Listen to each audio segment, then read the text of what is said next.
കഴിഞ്ഞ ക്ലാസ്സിൽ പഠിച്ച ഒന്നും കൂടെ ഒന്ന് ഓർക്കാണ്. Al-Biruni's, he comes from Central Asia. അദ്ദേഹം പറഞ്ഞിരിക്കുന്ന കാര്യങ്ങൾ: occupation and tax, farming, land revenue, grazing cattle, grazing tax, trade, trade tax. ഇവിടുത്തെ പ്രധാനപ്പെട്ട agriculture resource cotton, cereal, pulses, indigo, sugar cane. അടുത്തത്, what are the step taken by the rulers for the progress of agriculture? കൃഷിയെ പ്രോത്സാഹിപ്പിക്കാനായിട്ട് ഭരണാധികാരികൾ സ്വീകരിച്ച നടപടികൾ: arranged irrigation facilities, supplied seeds, granted tax relaxation, ownership right. Next, iqta and jagirdari. Medieval period, the officers were given land as wages, is known as Ikta during Sultanate period, Jagirdari during Mughal period. ഇത്രയുമാണ് നമ്മൾ കഴിഞ്ഞ ക്ലാസ്സിൽ പറഞ്ഞത്. ഇന്ന് പഠിക്കുന്നത്, in addition to agriculture, many occupation for making agricultural tools existed in villages. What might be they? Discuss.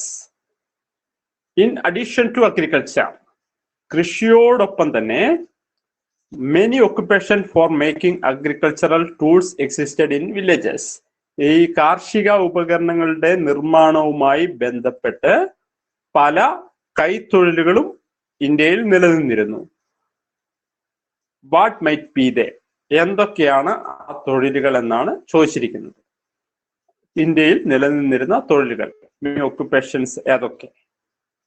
Metal work, wood work, basket weaving, pottery.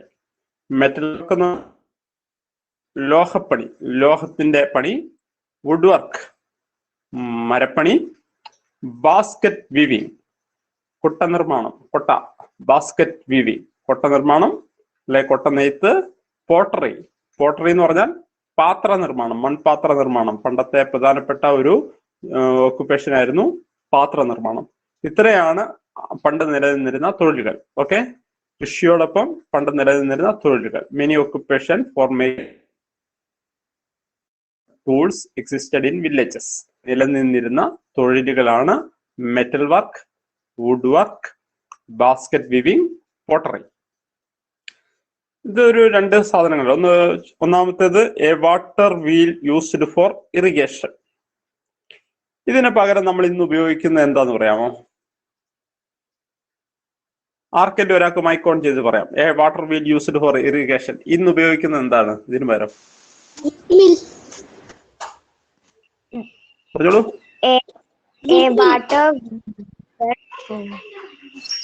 Motor പമ്പാണ്. എന്താണ്? Motor pump. Okay, ഈ വെള്ളം ഇതിനെ അടിക്കത്തില്ലേ, നമ്മുടെ ഇറിഗേഷന് വേണ്ടിയിട്ട് വെള്ളം അടിക്കുന്ന സംഭവമാണ്. പണ്ട് കാലത്തുണ്ടായിരുന്നതാണ് വാട്ടർ വീൽ കേട്ടോ. ആളുകൾ ഇങ്ങനെ ചവിട്ടി ആണ് വെള്ളം ഒരു സൈഡിൽ നിന്ന് കനാല് കെട്ടി അതിലോട്ട് വെള്ളമാക്കിയിരുന്നത്, ഇങ്ങനെ ചവിട്ടിയിട്ടാണ്. അടുത്തത് സ്പിന്നിങ് വീലാണ്. ഇതെന്തിനാണെന്നുള്ളതാണ് ഇനി പറയാൻ പോകുന്നത്. ഈ ഒരു പാരഗ്രാഫ് ശ്രദ്ധിക്കണം, നിങ്ങളുടെ ടെക്സ്റ്റിലുള്ള ഭാഗമാണ്. Weaving and other handicrafts were the major occupations in town.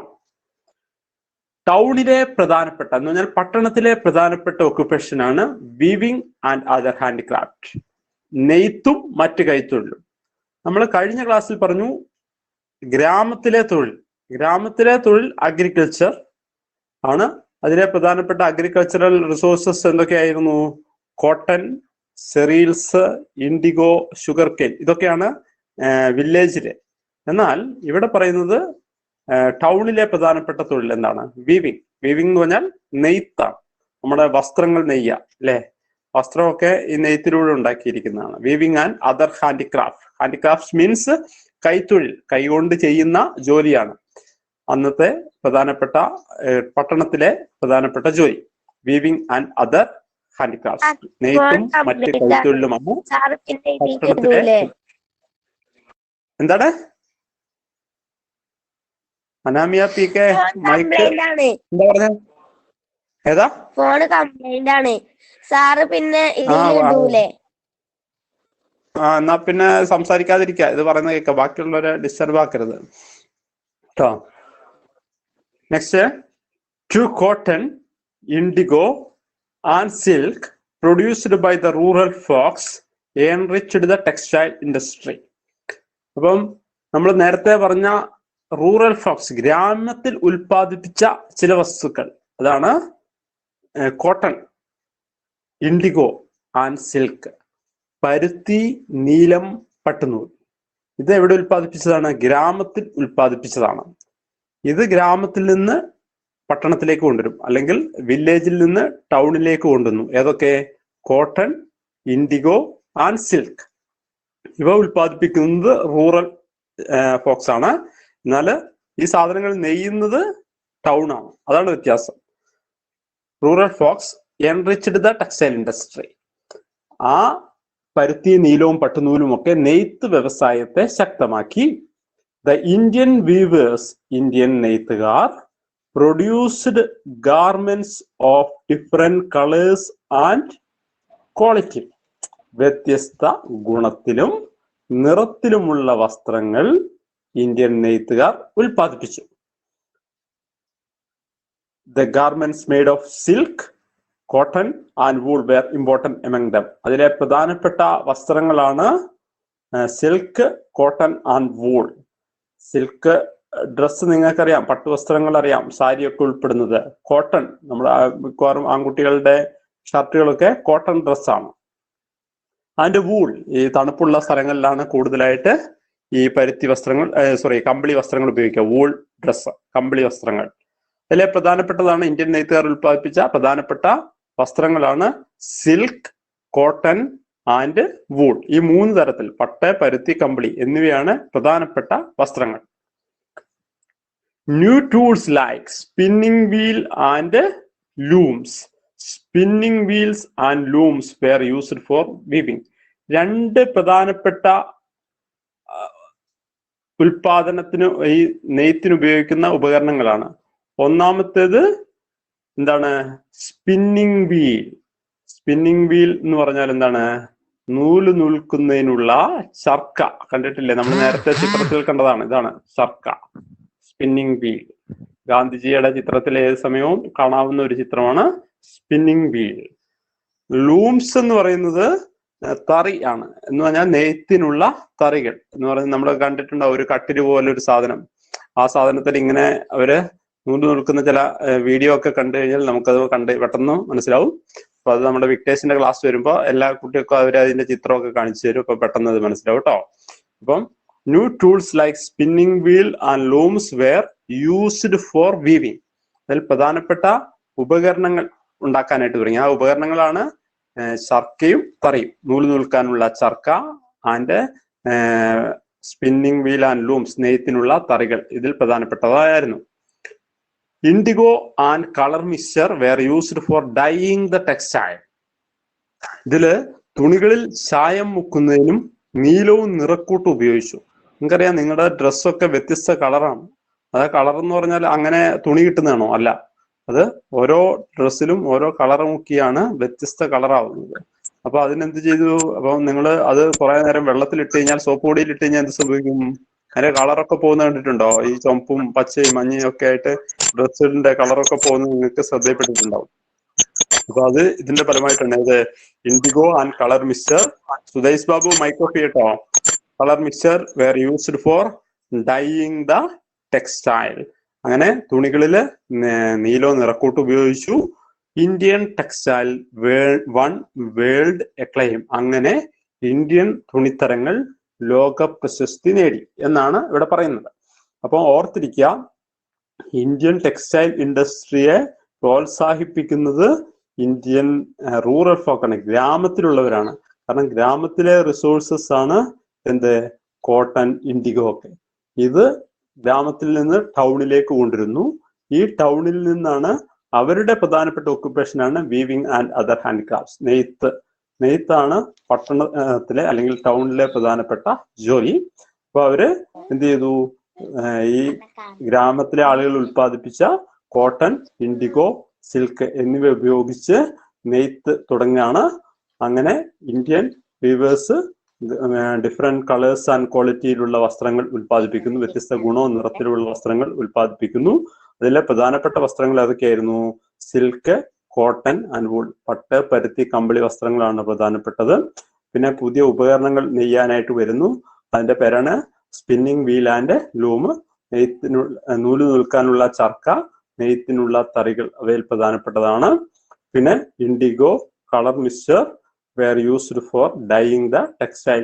തുണികളിൽ ചായം മുക്കുന്നതിന് നീലം നിറക്കൂട്ടും ഉപയോഗിക്കാനായിട്ട് തുടങ്ങി. അങ്ങനെ Indian textile won world acclaim. തുണിത്തരങ്ങൾ ലോക പ്രശസ്തി നേടി. ഇനി ഇവിടെ പറയുന്നത് നിക്കോളോ കോണ്ടിയുടെ വാക്കുകളാണ്. Towns and trade. Nicolo Conti എന്താണ് ഇദ്ദേഹം പറയുന്നത്? The great town Vijayanagara is situated near steep mountain ranges. Vijayanagaram എന്ന് പറയുന്ന മഹാനഗരി ഈ സ്റ്റീപ്പാണ്, വളരെ കീഴ്ക്കാന്തൂക്കായ മലനിരകൾക്കരികിലാണ്.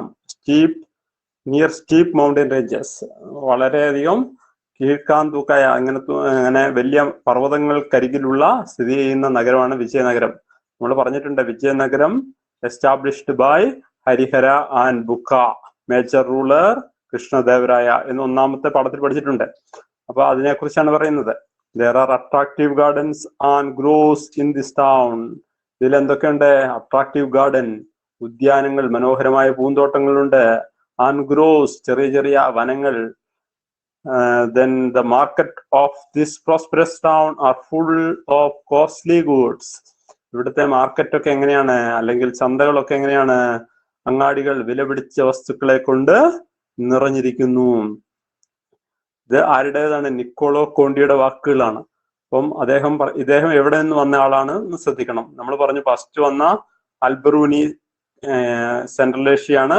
നിക്കോളോ കോണ്ടി ഫ്രം ഇറ്റലിയാണ്. ഇറ്റാലിയൻ ട്രാവലർ നിക്കോളോ കോണ്ടി പറഞ്ഞിരിക്കുന്ന വാക്കുകളാണ്.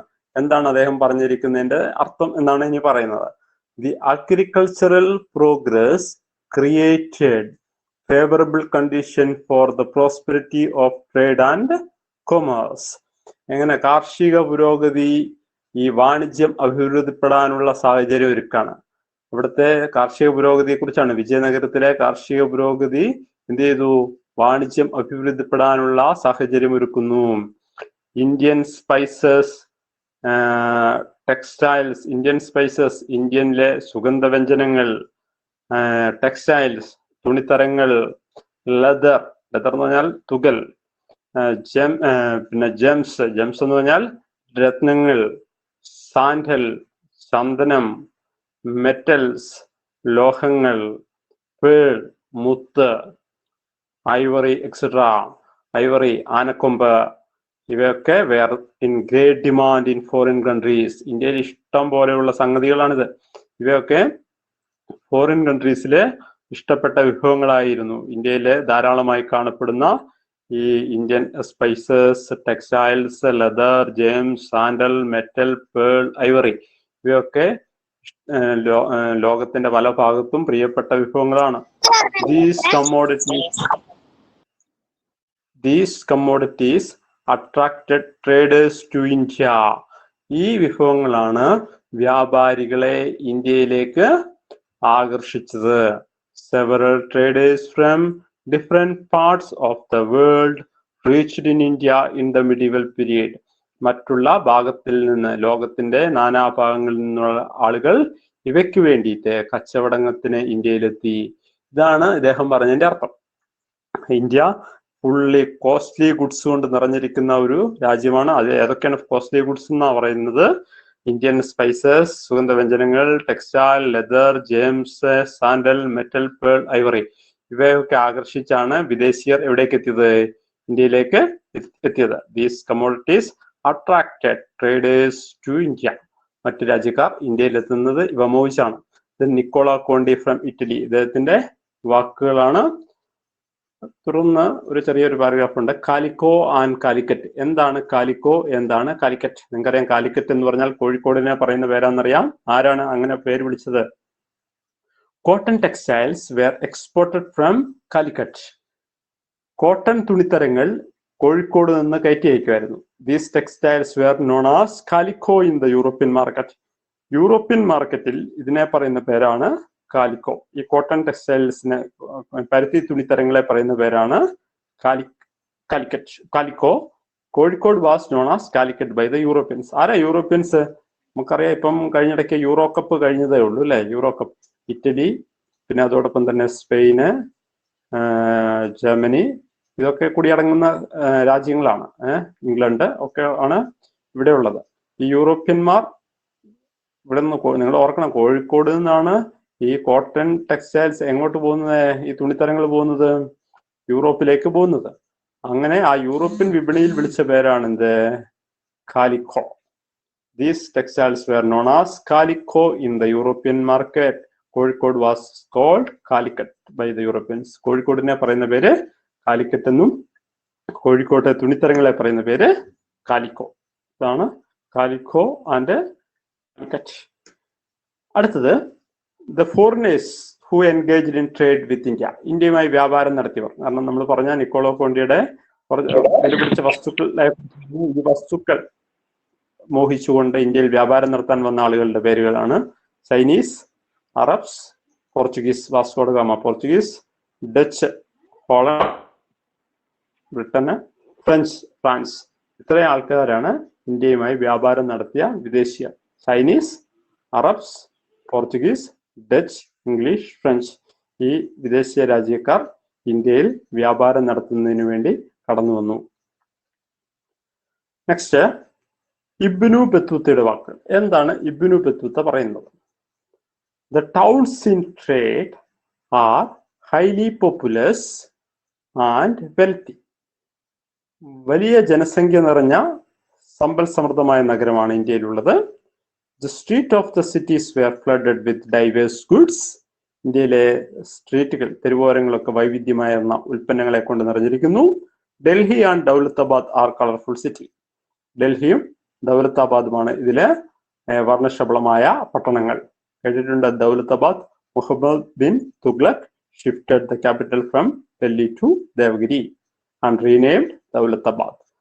അല്ലെ, ആസ്ഥാനം മാറ്റിയത് ഡൽഹിയിൽ നിന്ന് മുഹമ്മദ് ബിൻ തുഗ്ലക് എവിടേക്കാണ്? ദൗലത്താബാദിലേക്കാണ്. ഇതൊക്കെ വർണ്ണശബളമായ പട്ടണമായിരുന്നു എന്നാണ് ആര് പറയുന്നത്? Ibn Battuta. Next, Ralph Fitch. അദ്ദേഹം പറഞ്ഞിരിക്കുന്നത് എന്താണ്? Agra, Fatehpur Sikri and Ahmedabad are bigger than London. The biggest city in the world. ലോകത്തിലെ തന്നെ ഏറ്റവും വലിയ സിറ്റിയാണ് ലണ്ടൻ. ഈ ലണ്ടനേക്കാൾ വലുതാണ് ആഗ്ര, ഫത്തേപൂർ സിക്രി, അഹമ്മദാബാദ്. കാരണം ലോകത്തിലെ ഏറ്റവും വലിയ സിറ്റിയായ ലണ്ടനേക്കാൾ വലിയ 3 നഗരങ്ങൾ എവിടുണ്ട്? 3 സിറ്റികൾ ഇന്ത്യയിലുണ്ടെന്നാണ് റാൽഫ് ഫിച്ച് പറയുന്നത്. റാൽഫ് ഫിച്ച് എന്ന് പറയുന്നത് ഇംഗ്ലണ്ടുകാരനാണ്. ഇംഗ്ലണ്ടുകാരനായ വ്യക്തി പറയാണ് ലണ്ടനേക്കാൾ വലിയ നഗരങ്ങൾ എവിടുണ്ട്? ഇന്ത്യയിലുണ്ട് എന്ന് പറയുന്നു. Delhi is a big and wealthy city. Delhi ഒരു വലിയതും അതോടൊപ്പം തന്നെ വെൽത്തി, സമ്പന്നവുമായ നഗരമായിരുന്നു എന്നാണ് റാൽഫ് ഫിച്ച് പറയുന്നത്. What information can you gather from about the Indian towns in that period? ഇതിനെക്കുറിച്ച് എന്തൊക്കെ കാര്യങ്ങളാണ് നമുക്ക് ലഭിക്കുക എന്നാണ് ചോദിച്ചിരിക്കുന്നത്. അപ്പം ഇവരെ നമ്മൾ ഓർത്തിരിക്കേണ്ടത് എന്താന്ന് വെച്ചാല്, ഒന്ന്, ഇവര് രണ്ടുപേരും Morocco traveller Ibn Battuta, England traveller Ralph Fitch. നമ്മൾ ഇതുവരെ 4 ട്രാവലേഴ്സിനെ കുറിച്ചാണ് പറയുന്നത്. ഒന്ന്, Alberuni from Central Asia, 2 Nicolo Conti from Italy, 3 Ibn Battuta from Morocco, Ralph Fitch from England. ഇവര് പറഞ്ഞിരിക്കുന്നതിന്റെ കൺക്ലൂഷൻ ഇത്രയേ ഉള്ളൂ. The towns in India are highly populous and wealthy. Indian നഗരങ്ങൾ വളരെ സമ്പൽ സമൃദ്ധമാണ്. 2, the street of the cities were flooded with diverse goods. വൈവിധ്യമാർന്ന പട്ടണങ്ങളെ കൊണ്ട് ഇന്ത്യൻ നഗരങ്ങൾ നിറഞ്ഞിരിക്കുന്നു. Delhi and Daulatabad are colourful city. ഡൽഹിയും ദൗലത്താബാദും വർണ്ണശബളമായ പട്ടണങ്ങളാണ്. Agra, Fatehpur Sikri and Ahmedabad are bigger than London, the biggest city in the world. ഏറ്റവും വലിയ നഗരമായ ലണ്ടനേക്കാൾ വലുതാണ് Agra, Ahmedabad, Fatehpur Sikri. Delhi is a big and wealthy city. Delhi വലുതും സമ്പൽ സമൃദ്ധവുമായ നഗരമായിരുന്നു. പറഞ്ഞിരിക്കുന്നത് മൊറോക്കോ ട്രാവലറായ Ibn Battuta, Ralph Fitch, English ട്രാവലറായ റാൽഫ് ഫിച്ച് എന്നിവരാണ്. ഈ ഒരു പാരഗ്രാഫ് എന്താണ് ഇതിനുള്ളിൽ പറയുന്നത് ശ്രദ്ധിക്കുക. Towns developed around the production centres and market. എങ്ങനെയാണ് ടൗൺസ് ഡെവലപ്പ് ചെയ്തത് എന്ന് പറഞ്ഞാൽ നഗരങ്ങൾ വളർന്നു വന്നത് എങ്ങനെ എന്നാണ് ചോദ്യം. ടൗൺസ് ഡെവലപ്പ് ചെയ്തത് എങ്ങനെ? Towns developed around the production centres and market. ഉൽപാദന കേന്ദ്രങ്ങളെയും ചന്തകളെയും കേന്ദ്രീകരിച്ചാണ് നഗരങ്ങൾ വളർന്നു വന്നത്. എന്ന് പറഞ്ഞാൽ പ്രൊഡക്ഷൻ സെന്റർ എന്ന് പറഞ്ഞാൽ ഒരു വസ്തുക്കൾ ഉൽപ്പാദിപ്പിക്കുന്ന സ്ഥലമാണ് production centre. And market, market എന്ന് പറഞ്ഞാൽ ഈ സാധനം വിറ്റഴിക്കുന്ന സ്ഥലമാണ് മാർക്കറ്റ്. ഈ രണ്ട് സ്ഥലങ്ങളാണ് എന്തായിട്ട് വളർന്നു വന്നത്? നഗരങ്ങളായിട്ട് വളർന്നു വന്നത്, ടൗൺസ് ആയിട്ട് വളർന്നു വന്നത്. Production centres and market. Town developed around the production centres and market. സാധനം ഉൽപ്പാദിപ്പിക്കുന്ന സ്ഥലവും അത് വിൽക്കുന്ന സ്ഥലവുമാണ് നഗരങ്ങളായിട്ട് വളർന്നു വന്നത്. ഏതൊക്കെയായിരുന്നു പ്രധാനപ്പെട്ട towns? Dhaka, Paithan, Kanchipuram, Uraiyur, Madurai etcetera were the towns developed this way. ഈ തരത്തിൽ വളർന്ന ധാക്ക, പൈത്താൻ, കാഞ്ചീപുരം, ഉറയൂർ, മധുര. ഈ ധാക്ക എന്ന് പറയുന്നത് ബംഗ്ലാദേശിന്റെ ക്യാപിറ്റൽ കേട്ടോ. പണ്ട് മിഡീവൽ പീരീഡില് ഇന്ത്യയോട് ചേർന്ന് കിടക്കുന്ന സ്ഥലമായിരുന്നു. പിന്നെയാണ് അത് ബംഗ്ലാദേശ് വിഭജിച്ചു പോയത്. പിന്നെ ആരൊക്കെയാണ് ഇവിടുത്തെ നഗരവാസികൾ? Artisans, traders, officers, servant, slaves and so on constituted the urban population. Urban population ആരൊക്കെയായിരുന്നു? നഗരത്തിൽ താമസിക്കുന്നവർ. ആർട്ടിസൻസ് എന്ന് പറഞ്ഞാൽ കൈത്തൊഴിൽ ചെയ്യുന്നവര്, ട്രേഡേഴ്സ് വ്യാപാരികൾ, ഓഫീസേഴ്സ് ഉദ്യോഗസ്ഥർ, സെർവന്റ് പരിചാരകർ, സ്ലേവ് അടിമകൾ. ഇവരായിരുന്നു അന്നത്തെ അർബൻ പോപ്പുലേഷൻ. ഈ പാരഗ്രാഫിൽ ഒരു 3 ക്വസ്റ്റ്യൻസ് ഉണ്ട്. എങ്ങനെയാണ് ടൗൺസ് ഡെവലപ്പ് ചെയ്തത്? ഈ ടൗൺസ് പ്രധാനപ്പെട്ടത് ഏതൊക്കെയായിരുന്നു? ആരൊക്കെയാണ് അർബൻ പോപ്പുലേഷനിലുള്ളവര്? നഗരങ്ങൾ വളർന്നു വന്നത് എങ്ങനെ? 2 ഈ നഗരങ്ങളുടെ പേര്, 3 നഗരവാസികൾ. Okay. Towns developed around the production centers and the market. Dhaka, Paitan, Kanchipuram, Urayur, Madurai, etc. were the towns that developed this way. Artisans, traders, officers, servants, slaves, and so on constituted in the urban population. ഇന്നത്തെ last ഭാഗത്തിലേക്ക് കടക്കാണ്. ഏറ്റവും അവസാനമായിട്ടുള്ളത് ഇത് നിങ്ങളുടെ ടെസ്റ്റിൽ തന്നിരിക്കുന്ന ഒരു മാപ്പാണ്.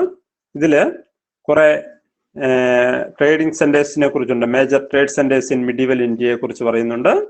ഇതില് സൗത്ത് ഇന്ത്യയിലെ ഭാഗം മാത്രം നോക്കാം.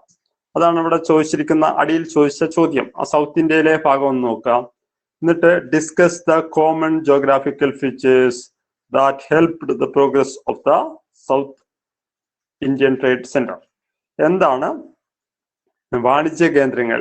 ഇന്ത്യയിലെ മധ്യകാല ഇന്ത്യയിലെ പ്രധാനപ്പെട്ട വാണിജ്യ കേന്ദ്രങ്ങളെ പറ്റിയാണ് പറഞ്ഞിരിക്കുന്നത്. ഇതില് സൗത്ത് ഇന്ത്യയിൽ, ദക്ഷിണേന്ത്യയിലെ വാണിജ്യ കേന്ദ്രങ്ങളുടെ പുരോഗതിയെ സഹായിച്ച ജോഗ്രാഫിക്കൽ ഫാക്ടേഴ്സ് എന്തായിരുന്നു എന്നാണ് ഇവിടെ പറഞ്ഞിരിക്കുന്നത്. എന്താണ് പൊതുവായ സവിശേഷത? അതാണ് ഇവിടെ പറയുന്നത്. ഇങ്ങോട്ട് നോക്കൂ. ഈ സൗത്ത് ഇന്ത്യ എന്ന് പറയുന്നത് കാഞ്ചീപുരം, ഹംപി, കോഴിക്കോട്, കൊച്ചി, കൊല്ലം, മധുര, ഉറയൂർ, മഹാബലിപുരം. ഇതൊക്കെ എവിടെയാണ്? നോക്ക, തൊട്ടപ്പുറത്ത് നീലയാ കാണുന്നത് അല്ലെ? അതിന്റെ കടലിന്റെ അടുത്താണ്. കോസ്റ്റ് ലൈനോട് ചേർന്ന് കിടക്കുന്ന പ്രദേശങ്ങളായിരുന്നു അന്നത്തെ ട്രേഡ് സെന്റേഴ്സ് ആയിട്ട് വന്നിരുന്നത്. ഇപ്പൊ ഇതില് നിങ്ങൾക്കുള്ള ഒരു വർക്ക്, ഇപ്പം ഈ ഭാഗത്ത് നിങ്ങൾ ഈ ക്ലാസ് വീണ്ടും കാണണം, അല്ലെങ്കിൽ ഒറ്റയടിക്കൊന്നും ഇത് ചെയ്യാൻ പറ്റില്ല. ഇവിടെ കുറെ ഇവിടുത്തെ വാണിജ്യ കേന്ദ്രങ്ങളെ കാണാം. ഈ വാണിജ്യ കേന്ദ്രങ്ങൾ ഇന്ന് ഏത് സംസ്ഥാനത്ത് സ്ഥിതി ചെയ്യുന്നു എന്നാണ്. ഓക്കെ, ഇപ്പോൾ ഏത് സംസ്ഥാനത്താണ് ഈ വാണിജ്യ കേന്ദ്രങ്ങൾ സ്ഥിതി ചെയ്യുന്നത് എന്ന് ഈ മാപ്പ് നോക്കിയിട്ട് പറയണം. ഓക്കെ, ഈ ക്ലാസ് കഴിഞ്ഞാൽ ഈ മാപ്പ് മാറും. പക്ഷേ നിങ്ങൾ ഈ ക്ലാസ്സിൽ നിങ്ങൾക്ക് ഒന്നും കൂടെ വ്യക്തമായിട്ട് കണ്ടു കഴിഞ്ഞാൽ നിങ്ങൾക്ക് ഈ സ്ഥലങ്ങളൊക്കെ എവിടെയാണെന്ന് എഴുതാനായിട്ട് പറ്റും. എന്നിട്ട് ഈ എന്താണ് ഇന്ത്യ മുഴുവൻ നോക്കണോ? അത് ഇന്ത്യ മുഴുവൻ നോക്കണം. ഈ ചോദ്യം താണ്ട് ഇവിടെ വരുന്നുണ്ട്. മറ്റേ രണ്ടാമത്തെ ചോദ്യമാണ് ഇതിനകത്ത് വരുന്നത്. ആ കോമൺ ഫാക്ടർ എന്തായിരുന്നു എന്ന്. അത് major trade centres Delhi, Agra, Ahmedabad. അവിടുത്തെ ഏതൊക്കെയാണ് വാണിജ്യ കേന്ദ്രങ്ങളെ കുറിച്ച് മുഴുവൻ പറയാണ്. ഡൽഹി, ആഗ്ര, അഹമ്മദാബാദ്, സൂററ്റ്, മുർഷിദാബാദ്, കൽക്കട്ട, ധാക്ക, പൈതാൻ, ഹംപി, കാഞ്ചീപുരം, മഹാബലിപുരം, ഉറയൂർ, തഞ്ചാവൂർ, മധുരൈ, കോഴിക്കോട്, കൊച്ചി ആൻഡ് കൊല്ലം. അങ്ങനത്തെ ഫുൾ വാണിജ്യ കേന്ദ്രങ്ങളുണ്ട്.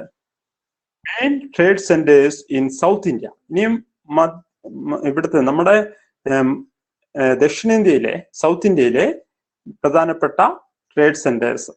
അത് were situated in the coast line. എവിടെയാണ് സ്ഥിതി ചെയ്തിരുന്നത്? സമുദ്രതീരത്തിലായിരുന്നു. സിറ്റുവേറ്റഡ് ഇൻ കോസ്റ്റ് ലൈൻ, സമുദ്രതീരത്തിൽ സ്ഥിതി ചെയ്തിരുന്നു. This helped to promote trade with foreign countries through sea and thus attain progress in trade. ഇത് എന്തിനെ സഹായിച്ചു? വിദേശ രാജ്യങ്ങളുമായിട്ട് കടൽ മാർഗം വ്യാപാരം നടത്തുവാൻ സഹായിച്ചു. അത് ഇന്ത്യയുടെ തന്നെ കച്ചവടത്തെ പുരോഗതി പ്രാപിച്ചു. അതാണ് ഇവിടെ പറയുന്നത്. അപ്പൊ നമ്മൾ ഇന്ന് പറഞ്ഞ കാര്യങ്ങൾ ഒരിക്കൽ കൂടി പോവാണ്. വൈകി വന്നവരൊക്കെ ഒന്ന് ശ്രദ്ധിക്കുക. പറഞ്ഞ ഫസ്റ്റ് കാര്യം, ആദ്യം പറഞ്ഞത് എന്തൊക്കെയാണ് ഇന്ത്യയിൽ നിലനിന്നിരുന്ന തൊഴിലുകൾ ഏതൊക്കെയായിരുന്നു കൃഷിയെ കൂടാതെ? Metal work, wood work, basket weaving, pottery. ഇതാണ് ഇന്ത്യയിൽ നിലനിന്ന തൊഴിലുകൾ. അടുത്തത് ഇതാണ്. ഇവിടെ ഇതൊന്ന് ശ്രദ്ധിക്കണം. നിങ്ങൾ കുറച്ച് പാടുള്ള ഒരു കാര്യമാണ്, എങ്കിലും വലിയ പ്രശ്നമില്ല. ശ്രദ്ധിച്ച് ഒരു വട്ടം കൂടെ ക്ലാസ് കേട്ടാൽ മനസ്സിലാവും. ഇവിടുത്തെ ടൗണിലെ പ്രധാനപ്പെട്ട തൊഴിലാണ് weaving and other hand crafts. എന്നാൽ ഗ്രാമത്തിലെ തൊഴിൽ എന്തായിരുന്നു? ഗ്രാമത്തിലെ തൊഴിൽ എന്ന് പറഞ്ഞാൽ അഗ്രികൾച്ചർ ആണ്. ഈ അഗ്രികൾച്ചർ അവിടുത്തെ കൃഷിയിലൂടെ ഉൽപ്പാദിപ്പിച്ചതാണ് കോട്ടണൊക്കെ. ഈ കോട്ടണും ഇൻഡിഗോയും ഒക്കെ ടൗണിൽ കൊണ്ടുവരുന്നു. ഈ ടൗണിൽ നിന്നാണ് അവര് നെയ്ത്ത് വഴി എന്ത് ചെയ്യുന്നു? അവര് ഇന്ത്യൻ വീവേഴ്സ്, ഇന്ത്യൻ നെയ്ത്തുകാർ ഡിഫറെന്റ് കളറിലും അതോടൊപ്പം തന്നെ ക്വാളിറ്റിയിലുമുള്ള വസ്ത്രങ്ങൾ ഉൽപ്പാദിപ്പിക്കുന്നു. പ്രധാനപ്പെട്ട വസ്ത്രങ്ങളുടെ പേര് സിൽക്ക്, കോട്ടൺ, വൂൾ എന്നീ വസ്ത്രങ്ങൾ ഇവർ ഉൽപ്പാദിപ്പിക്കുന്നു. അതിനുശേഷം ഇതിൽ പുതിയ ഉപകരണങ്ങൾ കൊണ്ടുവരുന്നു. തുണി നെയ്ത്തിന് പുതിയ ഉപകരണങ്ങൾ കൊണ്ടുവരുന്നു. അത് സ്പിന്നിങ് വീലും ലൂമും ആണ്. നൂൽ നിൽക്കുന്നതിനുള്ള ചർക്കയും നെയ്യാനുള്ള തറികളും കൊണ്ടുവരുന്നു. പിന്നെ കളർ കൊണ്ടുവരുന്നു.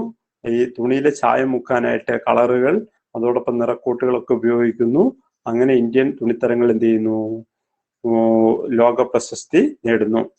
പിന്നെ നിക്കോളോ കോണ്ടി ഫ്രം ഇറ്റലി, ഇദ്ദേഹം പറഞ്ഞ സംഗതികൾ, ഇന്ത്യയിലെ വിദേശിയർ ഇന്ത്യയിലേക്ക് വന്നത് ഇന്ത്യയിലെ സ്വത്തുക്കൾ, ഇന്ത്യയുടെ സമ്പൽ സമൃദ്ധി കണ്ടിട്ടാണ് വിദേശിയർ ഇന്ത്യയിലേക്ക് വന്നത്. ഏതൊക്കെയാണ് സാധനങ്ങൾ? Indian spices, textile, leather, gem, sandals, metals, pearl, ivory. ആരൊക്കെയാണ് ഇത്? പിന്നെ പറഞ്ഞത് കാലിക്കോ ആൻഡ് കാലിക്കറ്റ്.